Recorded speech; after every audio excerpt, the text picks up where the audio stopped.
కాకినాడ జిల్లా జగ్గంపేట నియోజకవర్గంలో పేకాట శిబిరాలు నిర్వహిస్తున్నారు కూటమి నేతలు. గండేపల్లి మండలం మల్లేపల్లి పామాయిల్ తోటలో కూటమి నేతల అండదండలతో పేకాట 3 పువ్వులు 6 కాయలుగా సాగుతోంది. జోదగాళ్లను కార్లు, ఆటోలలో పేకాట శిబిరాలకు తరలిస్తున్నారు. ఇంత జరుగుతున్న పేకాట శిబిరాల వైపు పోలీసులు కన్నెత్తి కూడా చూడడం లేదు. కాకినాడ జిల్లా జగ్గంపేట నియోజకవర్గంలో పేకాట శిబిరాలు నిర్వహిస్తున్నారు కూటమి నేతలు.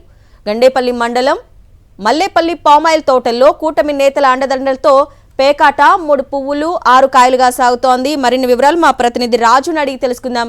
రాజు, ఎన్నాళ్ల నుంచి ఈ పేకాట శిబిరాలు కొనసాగిస్తున్నారు? పోలీసులు కూడా ఎందుకు పట్టించుకోవడం లేదు? అవునా, జగ్గంపేట నియోజకవర్గంలో కొంతకాలంగా పేకాట శిబిరాలు పుట్టుకొస్తున్న పరిస్థితి ఉంది. తాజాగా గండేపల్లి మండలం మండేపల్లి శివారులో పేకాట శిబిరాలు పుట్టుకొచ్చాయి. పూర్తిగా కూటమి నేతల అండదండలు ఉండడంతో పోలీసులు కూడా వైపు కన్నెత్తి చూడడం లేదని చెప్పి అక్కడ ఉన్నటువంటి స్థానికులు చెప్తున్నారు. ప్రతి నెల కూడా ఒక్కొక్క మండలానికి చెప్పిన ఈ పేకాట శిబిరాలు సిద్ధవుతున్నాయన్నది స్థానికుల నుంచి మనకు వస్తున్నటువంటి సమాచారం.